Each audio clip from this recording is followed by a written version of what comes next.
Hey everyone, welcome back. Today we're going to be moving on to the second part of AI small talk. And before we get started, grab a cup of coffee. Tastes great. Before I move on to the content of the part 2 of AI small talk, I just want to take a minute to thank all my viewers, all my audience out there. And it actually took me by surprise, right? When I checked the data, it actually shows that my reviewers come from more than 5 different countries and ranging from ages in high school or middle school all the way to the folks who are retired. So I want to take a minute to thank all of you guys. I can't possibly do this without the support from you guys, and thank you very much. I'm grateful for that. So if you get a chance to take a look at the part 1 of AI small talk, I essentially started a video trying to answer the question and explain that the perspectives of viewing AI algorithms do not have to be so binary. Most of the things on social media, it's actually quite binary. It's either the pro team or the con team. The pro team obviously love it very much. The con team usually are the people who are skittish and have a little bit unhealthy fear of this sort of technology and this direction that we're moving into. So the part 1 of the video is to essentially point out that there's a spectrum. It's not just A and B. There's a spectrum, and I would say most of the situations in industry and as well as in academia, it is more likely to fall in the middle, which means that AI can help you sometimes, but there are also other times that it doesn't help that much. So it's most likely going to be 50-50, right? We're in a world that has a lot of variety, and things are not just good and bad, right? It depends on how you use it. It depends on the approach that you adopt when you wield certain technology. So that's all discussed in part 1. And apparently people love that point of view, and I'm grateful that I can contribute a little bit to the community, that this sort of unbiased point of view can be interpreted and can be accepted by some people. That's definitely a great start. In part 2, we're going to take things a step further. If we're no longer in a binary world, right? We're not just pros and cons, good and bad. We're dealing with a spectrum, which means most likely it's a grayish area. It takes a little bit effort and our attention to interact with these AI-backed algorithms. They live in the back end of some sort of software or some sort of framework that the front end it interacts with the user, but back end it's most likely controlled by a list of softwares and AI algorithms, and you will probably find your life much easier if you realize how to interact with these algorithms. So think about it, right? I only had a YouTube channel for a year. I don't really post videos every week. I post videos probably once a few weeks, and recently I've been busy with school, so the recent videos I posted probably a few months ago. And I think a big reason that there is a huge amount of diversity of demographics of people that watch my video is highly due to the user recommendation algorithms leaving the back of YouTube or Facebook or all these social media that interacts with not just myself but also people who are eager to learn these topics. They're probably doing some searches using some keywords, AI or talks, and then that leads to the search of keywords which map to the existence of my video. And I think that kind of algorithm, such as network mapping, and it's probably the key contributing factor of why people in so many different backgrounds are able to see my video online even without me promoting directly to them. So that's definitely going to be the positive impact that these AI algorithms bring on the table. It's helping me to grow my channel. It's helping other people to learn a little bit of the things that they want to learn. And we're in this positive feedback cycle that I'm incentivized to make more videos about this topic, and there are other people who want to watch the video that they are able to search it, that they're able to find it, or just without any effort, they don't really have to find it, that the video will just pop out on the user recommended list, so that these group of audience, they can watch the video even without directly searching it. So this is the kind of situation where I see that AI could help.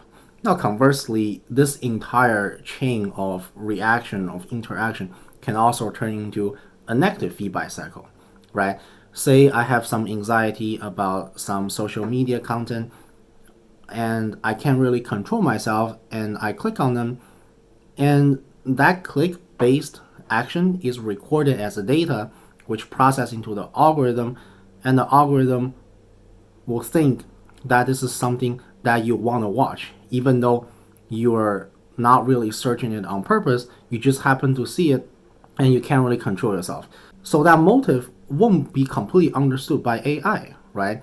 The fact that you click on it, whether it is because you want to do it or you just can't control yourself, that motive won't be completely understood by AI.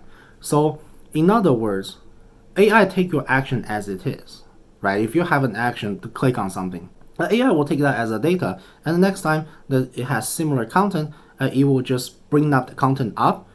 Hopefully, you will click on it again because algorithm converges, right? That's what they're built for. They converge to a certain optimal point in their algorithm, and that optimal point will give a certain list of recommended and educated guesses. So these decisions made by AI are in some way very stubborn, and it's very difficult for them to adapt, right? So in some way, it's really up to ourselves to make that decision distinct for AI, which is why I have some friends who don't really use Facebook or completely log off their Instagram or BuzzFeed, that sort of thing. So in other words, the idea is straightforward, right? If AI recommends something that you don't like, you tune it off, right? So that's another possibility to interact with AI. And in some ways, you sort of have to do that because think about it, right? You don't want to really fall into a rabbit hole and you're just in this negative feedback cycle. You can't control yourself. You keep clicking on the things that you don't like. That gives you anxiety. So the algorithm think of it as a positive behavior that it needs to be recorded in the data so that next time it keeps bringing up similar content, thinking that that's something that you want to read, that you want to look at. So the more you can control yourself, the more you click on it. The more you click on it, the more it's memorized in the data, and then henceforth learned by the algorithm, and then the more the algorithm will bring up that content for future reference. So that's going to be what we call a negative feedback cycle. And that's going to be the kind of feedback cycle that you don't really want to fall in, right? And if you ever find yourself in that situation, you want to get out of it. You want to do it fast, you want to do it now. Because the longer you waited, the more the algorithm will think that's the optimal point to interact, to bring up the content for you. And the more of these contents will pop out on your social media or social feed for future reference. And it comes back to reinforce the anxiety that you have. So that's definitely not good, right? So I think it's important to bring this negative feedback cycle up on the table to help people understand a little bit of what's going on. Because things like this, it's not really your fault, right? And when people are in depression or have anxiety problems, they don't necessarily realize that. Sometimes they self-blame. So all other information set aside, I'm not a doctor, I'm not trying to prescribe you anything. I'm not a psychologist, I'm not trying to talk you out of anything. But in terms of how to interact with AI, I believe this is the contributing factor for those who find themselves in a day-to-day environment that is fed with some negative news. And I believe that is not your fault. That is due to a systematic error by AI that is designed in a way to find the optimal point, but somehow during its process, it unintentionally harmed those audience. Now, the next thing is to understand AI a little bit better, not from a technical point of view, but from a high-level abstract point of view. I've been talking about AI like it's breakfast for the past 5-10 minutes, right? For the viewers who have the technical background, maybe all this sounds straightforward to you. But for the viewers who don't necessarily have the technical background, they might be a little bit confused, right? So I think before we move forward, it is important to give a few definitions of the sort of AI that we're talking about here for the sake of this video. The most vanilla definition of AI is obviously like that of the science fiction, right?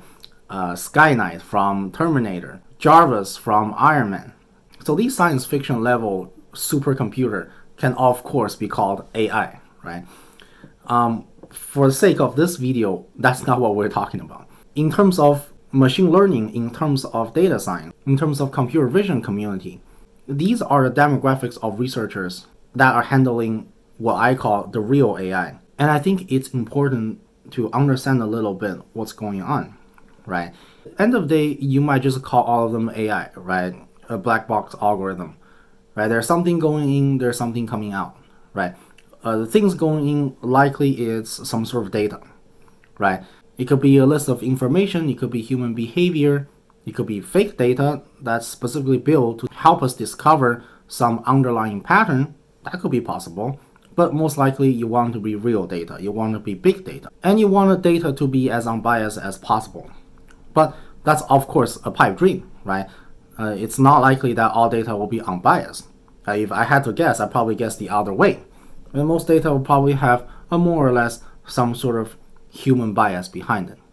Because the data is collected by human, right? The data doesn't fall from the sky. So in some way, right off the bat, whatever we're feeding into the algorithm, it's already biased. And it's up to us, it's up to the machine learning people, the computer science people, the statisticians to understand this data, to mine the data in a way that tackles the problem in a fair approach. And this is why we have data scientists, right? This is why we have PhD students out there, we have researchers out there who are constantly thinking about this type of problem. And that's why this is a career path. People do these things professionally, and we do have a lot of smart people out there to make sure that this data is mined in a way that's fair and square. So in other words, to mine data in a way that's fair and square, we really have to understand what kind of problem that we're working with first. Now, for example, it could be a very simple vanilla supervised learning problem. When I say supervised learning problem, I'm referring to a type of framework of machine learning problem that you have an X and you have a Y. X is whatever data that you can collect. Y is the list of target that you want the machine to learn from. So in this black box, you send in X and Y, and then you output F, which can be one algorithm or a list of algorithms to identify a map or a pattern that tells us how to go from X to Y. The most famous example is I have a picture in front of you that's digits 0 to 9, and this algorithm, if it's well trained, can successfully tell me what this digit is. If it's 0 or 1 or 2, and that's going to be the most vanilla problem that we're trying to understand. But if in some way I don't really have that Y, I just have this X, I just have this picture here, then that's going to be an unsupervised learning problem, meaning that I'm sending this X and I'm trying to use exploratory data analysis to see if there's any pattern that can be found. Now, usually that type of work is considered as pre-work done before you move on to supervised learning problem. And it usually consists of sophisticated data visualization methodologies and using these methodologies to help us to enhance our understanding of what this data looks like. And then from there, we can probably say more about what do we want to do with this data. And then perhaps we have a clear understanding of what that target could be. And then once you have that clear target, you will transition yourself from an unsupervised machine learning problem to a supervised machine learning problem. So that's going to be the first big picture that we want to differentiate, right? Meaning that, do you have a target or do you not have a target? Now, I will say that in the old days, most people are working with supervised machine learning problem, meaning that you have a clear target, right? I want to predict tomorrow's stock price. I want to train a car to learn the issue stop if there's a pedestrian in front of it. I want to train an algorithm to tell me tomorrow's weather, right? All these things are out there and they have a clear target. I know exactly what I'm trying to predict and I know exactly what I want. Nowadays, obviously people still do that, but I've seen more and more research projects that's actually moving away from supervised learning problem to an unsupervised framework, right? it's in some way more challenging and more like science fiction, right? Think about it. If I give you a bunch of pictures and I tell you in the training set that this picture is cats or dogs, and then you train a machine to learn that from the labels I provided you, then that's going to be a much easier job to do than if I give you a bunch of pictures, I don't tell you the label cats or dogs, and then you magically train a machine and somehow you're able to separate these two groups of people without the labels from industry experts. Then that's going to be a much more difficult job to do. The same with humans, then of course it's same with AIs. So I think this sort of transition points a direction in the machine learning and computer science community that perhaps there's a different mayor in town, right? Perhaps there's a different demand, that perhaps there's a different desire and different sets of questions that deserve our attention. So what are the tools that we have right now? There's three classical types of neural network: deep neural network, convolutional neural network, and recurrent neural network. These three networks has been out there for a long time, and there are lots of papers done pushing these three types of networks forward. And we have lots of fancy adaptations and sophisticated algorithms out there developed by these three types of algorithms. So let's briefly cover what they are. One of the three grandfathers of modern artificial intelligence say that the neural network is an analogy of human brains. I think that's more of a media propaganda than describing what the actual situation is. Neural network by itself is essentially an improvement from logistic regression or linear regression in a flexible way, in the manners that you can create these layers of network to however deep that you want, and you can increase the number of parameters per layer as many as you want. So in other words, it's just another higher and fancy level of sophisticated design version of logistic regression, allowing you to create and adapt any sort of pattern of data that you possibly want. Now, that is not to say that if there's a pattern, neural network will definitely find it. That's not the case. You're still gonna have to tune the hyperparameters as well as the parameters in your machine, in your neural network algorithm, to search for that optimal combination of setup before this neural network algorithms can perform well.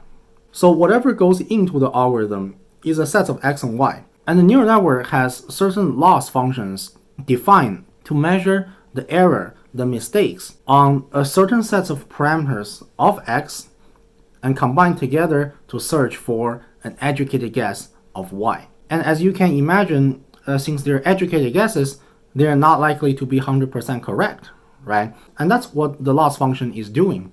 So the longer you train the machine, hopefully the less errors the machine will make, because the loss function tells us and guides us where you go from a certain set of parameters. How do you change it? And on top of that, how do you change it in a way that it will give you a next set of parameters, that it will create a set of new educated guesses with much smaller error. And that's going to be how neural network learns, which essentially just have some sort of initial guesses that's completely random, and then look at the loss function and look at how you go from there. How do you change your parameters? And then you come back to change them, and then you just keep going and keep reiterating this process until it hits a point that the error that you made from the educated guesses comparing to the training labels are no longer decreasing or within a certain error margin that you're comfortable with. And that's going to be when you stop training this machine. And then you collect those sets of parameters, and that's going to be your function.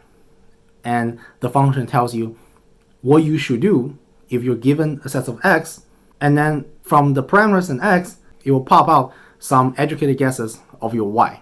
And that's going to be the most basic setup that we have in the industry right now. On top of that, you can do something a little bit more fancier, right? When I look at the picture of my father, I know this guy is my father because the area of his eyes, nose, and lips, right?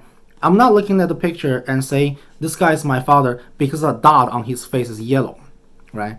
So that kind of interpretation, it's of course a level above what neural network is doing right now. And that's going to be an area where convolutional neural network comes in, right? So Convolutional neural network is saying that if the data is image, then before you do neural network, you should construct the convolution layer first, which basically means I'm having these predefined filters, and these filters can be adapted on a certain location of an image and extract that local information and put them together in a way that it creates a new variable or a new parameter. And instead of the original picture that's feeding into the data, I'm using these newly constructed convolution features as variable and feed that into the neural network. And this type of framework is called convolutional neural network. In some way, it kind of makes sense, right? Instead of looking at a dot on the person's face, I'm looking at a certain local area, right? And perhaps I could have a filter that looks like a square, and that square can be used to crop the human eye, and somehow you put all the pixel information of where that eye is and put that as a new variable together and use that as a new variable to feed into the neural network. Then, instead of learning from the pixels, which is a much smaller, sparse information, I'm learning from a local area of information, which is the eye. And then this sort of setup is what we call a convolutional neural network. And obviously, nowadays there are lots of successful projects, papers done using this sort of framework. Outside of picture data, video data, we also have audio data, right? How do you write a poem? How do you predict tomorrow's stock price? How do you train a machine to say what you should be saying, right? How does it work in natural language processing? All that stuff is based on a third type of neural network family, which is called a recurrent neural network. A recurrent neural network is very much like that of a neural network, but each layer in the network diagram also carries a timestamp. So in other words, when you calculate that loss function, when you're trying to let the algorithm make that mistake has a timestamp. It's not just sum over the mistakes that your algorithm is making between the educated guess of your target and your real target, but it's also sum over the mistakes of previously made decisions, meaning that we're also taking into the mistakes at a timestamp t-1, t-2, t-3. You get the picture, right? All these historical timestamp, whenever they make a mistake, given certain parameters, those mistakes are counted. Okay, so in other words, the loss function is huge. It has a huge amount of sequential pattern in the loss function. And that's precisely how a recurrent neural network trains itself. If you're familiar with the literature in the computer science community, people usually refer to long short-term memory. And that's precisely where the name is coming from. It essentially implies a sequential flavor that's injected into your loss function that neural network doesn't necessarily have. So something like that is definitely going to be interesting, right?